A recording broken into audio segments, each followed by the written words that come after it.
Hi friends, అందరూ ఎలా ఉన్నారండి? బాగున్నారా అండి? మేము కూడా చాలా బాగున్నామండి. మీరు కూడా బాగుండాలని మనస్ఫూర్తిగా కోరుకుంటున్నాను.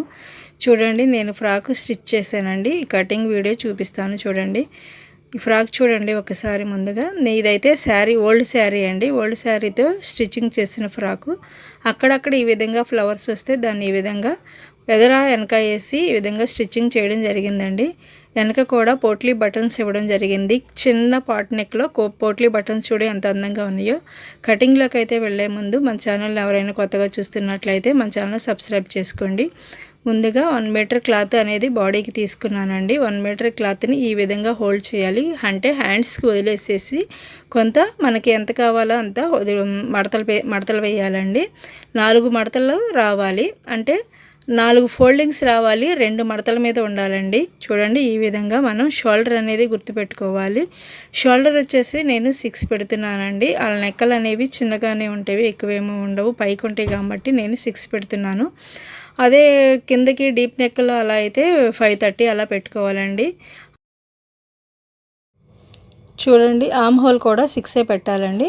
6 పెట్టిన తర్వాత మనకి చెస్ట్ ఎంతైతే ఉందో అంతా మెజర్ చేసుకుని ఈ విధంగా మార్కింగ్ అనేది చేసుకోవాలండి. మార్కింగ్ చేసుకున్న తర్వాత మనం ఖర్చుకు కూడా వదిలేసేసి, చూడండి ఇక్కడ ఖర్చుకు వదులుతున్నాను, ఖర్చుకు కూడా వదిలేసేసి మార్కింగ్ చేయాలి. మార్కింగ్ చేస్తే మనకి ఖర్చుకి ఎంత కావాలంటే అంత ఎక్కువగానే వదులుకోవచ్చండి. మన ఇష్టం, అది ఖర్చును మన చాయిస్ని బట్టి ఉంటుంది. నేనైతే 2 అంగుళాలు వదిలేసానండి ఖర్చుకి. నెక్స్ట్ చూడండి, ఈ విధంగా మనం మార్కింగ్ అనేది కరెక్ట్గా ఉండాలి. ఇటు నుంచి కొలిసినా కూడా 6 ఉండాలి. పైన 6 పెట్టాం కదా షోల్డర్కి, ఇక్కడ ఆమ్ హోల్ దగ్గర తీసినప్పుడు కూడా 6 ఉండేటట్లుగా చూసుకుని మనం ఆమ్ హోల్ స్కేల్తో అయినా గీసుకోవచ్చు. ఇట్లా క్రాస్ రౌండ్ రావాలి కదండి ఆమ్ హోల్ దగ్గర, మనకి రౌండ్ రావడానికి ఆమ్ హోల్ స్కేల్తో అయినా గీయవచ్చు, మనం ఫ్రీ హ్యాండ్తో అయినా ఈజీగా గీయచ్చు అండి. ఈ విధంగా క్రాస్ తీసేసి ఈ విధంగా కట్ చేసేయాలండి.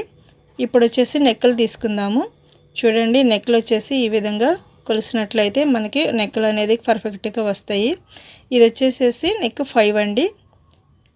వీళ్ళది నెక్ 5 ఉంటుంది. చూడండి, ఈ విధంగా 5 పెట్టేసేసుకుని ఇక్కడ పక్క మెడ వచ్చేసేసి 2.5 సరిపోతుందండి. 2.5 అయితే పక్క మెడకి చక్కగా రౌండ్కి నీట్గా ఉంటుందండి. చూడండి, ఈ విధంగా మనం మార్కింగ్ అనేది చేసేసుకోవాలి. నేను ఫ్రీ హ్యాండ్తోనే గీస్తున్నాను. అందరి దగ్గర ఉండవు కదండి ఆమ్ హోల్ స్కేల్స్, అందరికీ అందుబాటులో ఉండకుండా మనకి ఉన్నట్లయితే ఈ విధంగా ఫ్రీ హ్యాండ్తోనే గీసేసేయచ్చండి. బ్యాక్ నెక్ కూడా ఈ విధంగా నేను డ్రెస్కి ఎంతైతే ఉందో అంతే మార్కింగ్ చేస్తున్నానండి. ఈ డ్రెస్ కూడా నేను కుట్టిందేనండి. నేను కుట్టిన డ్రెస్సే మళ్ళీ అతికిచ్చారు వాళ్ళు. నా దగ్గర ఎప్పటి నుంచో వాళ్ళు స్టిచ్చింగ్ చేపించుకుంటారు. చూడండి, ఈ విధంగా నెక్లు అనేది కట్ చేసేసిస్తున్నాను. వాళ్ళు రౌండ్ నెక్కే పెట్టమన్నారు, వేరే నెక్ ఏమీ వద్దులే అన్నారు. ఇంకా అందుకని చెప్పి నేను రౌండ్ నెక్కే ఇస్తున్నానండి. బ్యాక్ మాత్రం చిన్నగా పాట్ నెక్ పెట్టమన్నారు. చూడండి, ఏ విధంగా గీసేసిన తర్వాత బ్యాక్ నెక్ కూడా ఈ విధంగా గీసేసేయాలండి. ఈ విధంగా మనం నిదానంగా గీసుకున్నట్లయితే రౌండ్ వస్తుంది. మీకు చూపించడం కోసం అని నేను చాలా స్లోగా గీస్తున్నానండి. చూడండి, ఈ విధంగా బ్యాక్ నెక్ కూడా కట్ చేసేసుకున్న తర్వాత మనం కీ హోల్కి కొంచెం అయితే సరిపోతుంది. వాళ్ళు ఎక్కువ డీప్ వేయరండి ఆ పిల్లలు. చూడండి, ఈ విధంగా మనం వెనకాల కూడా చిన్నగా కీ హోల్ అనేది గీసేసుకుందాము. చూడండి, నేను 2.5 అట్లా పెడుతున్నాను. మనం పైన నెక్ గీసాం కదా బ్యాక్ నెక్, ఆ బ్యాక్ నెక్ దగ్గర 1 ఇంచ్ అలా వదిలేసేసి 2.5 తీసుకుని ఈ విధంగా మార్కింగ్ అనేది గీసుకోవాలండి. మార్కింగ్ గీసిన తర్వాత దీన్ని కూడా కట్ చేసేసేద్దాము. కట్ చేసిన తర్వాత ఇప్పుడు ఆమ్ హోల్ దగ్గర కూడా రౌండ్ తీసేసేద్దామండి. ఆమ్ హోల్ దగ్గర కూడా క్లాత్ కట్ చేసేసుకుందాము. చూడండి, ఎంత రౌండ్గా వచ్చిందో. ఈ విధంగా ఆమ్ హోల్ దగ్గర కూడా కట్ చేసేసుకున్న తర్వాత బాడీ కటింగ్ అనేది అయిపోయిందండి.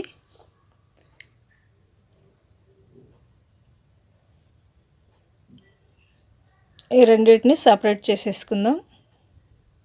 Back part, front part separate చేసేసుకుందాం. నేనైతే ఆమ్ హోల్ లోతు వచ్చేసేసి స్టిచ్చింగ్ చేసేటప్పుడు తీస్తానండి. ఎందుకంటే దాన్ని అటాచ్ చేసిన తర్వాత లైనింగ్ కూడా అటాచ్ చేసుకున్న తర్వాత తీస్తానండి. ఇప్పుడు శారీకి మనం ఎంతైతే ఫ్రాక్కి కావాలో ఫ్రాక్కి క్లాత్ అనేది శారీలో నుండి డివైడ్ చేసుకుందామండి. ఇది వచ్చేసి ఓల్డ్ శారీ వాళ్ళది. ఓల్డ్ శారీ తీసుకొచ్చి వాళ్ళు పాపలకి స్టిచ్చింగ్ చేయమన్నారు.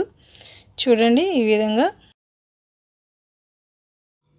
ఇప్పుడు నేను కట్ చేసేది 3/4 ఫ్రాక్ కదండి. వాళ్ళకి ఎంత పొడవు కావాలో అంత పొడవు ఆ విధంగా తీసుకుని మిగిలిన క్లాత్ అంతా వేస్ట్ క్లాత్ అంతా తీసేసేద్దామండి. సేమ్ అలాగే మనం లైనింగ్ కూడా సేమ్ దానికన్నా కొంచెం 2 అంగుళాలు తక్కువగా తీసుకుంటే సరిపోతుంది. ఈ విధంగా లైనింగ్ కూడా తీసేసుకుని పక్కన పెట్టేసుకుందామండి. దీనిలో నేను కటింగ్ చేద్దామని చెప్పేసేసి ఇంకా స్టాండు ఫోన్ అవన్నీ పెట్టుకునే లోపు స్కూల్ నుండి ఫోన్ వచ్చిందండి. మీ చిన్న పాపకి కడుపుల నొప్పిగా ఉందంటండి, పాప ఏడుస్తుంది తీసుకెళ్ళమని. ఇంకా వెళ్ళి పాపని తీసుకొచ్చిన తర్వాత ఈ కటింగ్ అనేది చేయడం జరిగిందండి. ఇంకా ఫ్లవర్స్ వచ్చినాయి. ఆ ఫ్లవర్స్ని నేను అనేది బాడీకి వేయడం జరుగుతుంది.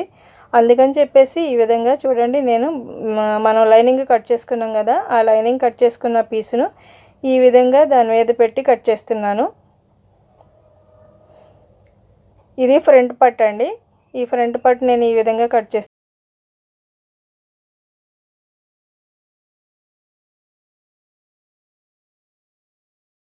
ఇప్పుడు ఫ్రంట్ పార్ట్ కట్ చేయడం అయిపోయిందండి. ఫ్రంట్ పార్ట్ తీసేసి పక్కన పెట్టుకుందాము. సేమ్ అదే విధంగా మనం బ్యాక్ పార్ట్ని కూడా కటింగ్ అనేది చేసేసుకోవాలండి. చూడండి ఈ విధంగా కట్ చేసేసుకోవాలి.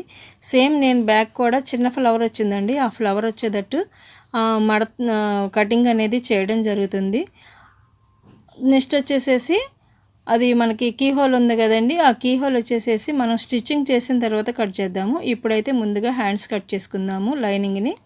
హ్యాండ్స్ లైనింగ్ని మనకి ఆదికిచ్చిన దాని ప్రకారం ఈ విధంగా మార్కింగ్ అనేది చేసుకోవాలండి. చూడండి నేను ఖర్చులతో కలిపి అన్నిటికీ కలిపి మార్కింగ్ చేయడం జరిగింది. అలా మార్కింగ్ చేసిన దాని ప్రకారం మనం అనేది ఇప్పుడు చూడండి, నేను ఆర్మ్ హోల్ డౌన్ వచ్చేసి 3 పెడుతున్నాను. వాళ్ళకి గీసింది కూడా సేమ్ 3నే వచ్చింది. ఆ ఫ్రాక్ కూడా నేను స్టిచ్చింగ్ చేసిందేనండి. చూడండి ఈ విధంగా మార్కింగ్ అనేది చేసేసిన తర్వాత ఇప్పుడు షేప్ అనేది గీసుకుందాము. హ్యాండ్ షేపు చూడండి, హ్యాండ్ షేప్ కూడా ఈ విధంగా వచ్చేసినట్లయితే నీట్గా ఉంటుంది. ఈ విధంగా గీసేసిన తర్వాత ఇటు కూడా మనకి ఖర్చులతో కలిపి ఇలా గీసేయాలండి. గీసేసి ఇప్పుడు హ్యాండ్స్ అనేది కట్ చేసేసుకుందాము. ఈ విధంగా హ్యాండ్స్ కట్ చేసుకున్న తర్వాత హ్యాండ్స్కి కూడా నేను ఫ్లవర్ డిజైన్ వచ్చేటట్టు కట్ చేస్తానండి. చూడండి ఏ విధంగా శారీలో ఉన్న క్లాత్తోనే ఈ విధంగా మనం ఫ్లవర్ డిజైన్ అనేది కిందకు వచ్చింది వాళ్ళది. అక్కడొక పీస్ ఉంది. అది శారీలో అక్కడక్కడ ఉన్న ఫ్లవర్స్ను మనం హ్యాండ్స్కి వచ్చేటట్లుగా డిజైన్ చేసుకుందామండి. ముందుగా మనం ఫ్లవర్స్ను సెట్ చేసుకున్న తర్వాత ఈ విధంగా మనం కట్ చేసిన లైనింగ్ హ్యాండ్స్ని ఈ విధంగా పెట్టుకుని మనం లైనింగ్ అనేది మెయిన్ ఫ్యాబ్రిక్ అనేది కట్ చేయాల్సి ఉంటుంది. ఈ విధంగా పెట్టేసుకొని మనం కట్ చేసినట్లయితే ఈ కటింగ్ వీడియో పూర్తయిపోయినట్లేనండి. మరొక స్టిచ్చింగ్ వీడియోతో, ఈ ఫ్రాక్ యొక్క స్టిచ్చింగ్ వీడియోతో మళ్ళీ మనం కలుద్దామండి. ఈ వీడియో కనుక మీకు నచ్చినట్లయితే లైక్ చేయండి, షేర్ చేయండి, సబ్స్క్రైబ్ చేయండి. మరిన్ని మన వీడియోల కోసం సబ్స్క్రైబ్ చేసి బెల్ ఐకాన్ను ఆన్లో ఉంచినట్లయితే నేను పెట్టే ప్రతి వీడియో కూడా మీకు నోటిఫికేషన్గా వస్తుందండి. మన ఛానల్లో కుకింగ్కి సంబంధించి మరియు టైలరింగ్కి సంబంధించిన వీడియోలన్నీ ప్రతి ఒక్కటి కూడా అప్లోడ్ చేస్తాను. టైలరింగ్కి సంబంధించి అయితే ప్రతి వీడియో కూడా అప్లోడ్ చేస్తానండి. ఇంకా మీకు ఏమైనా డౌట్లు ఉన్నట్టయితే కామెంట్ చేసినట్లయితే ప్రతిదీ కూడా క్లియర్గా చెప్తానండి. థ్యాంక్ యూ సో మచ్ అండి. మన ఛానల్ని ఆదరిస్తున్న ప్రతి ఒక్కరికి థ్యాంక్ యూ సో మచ్ అండి.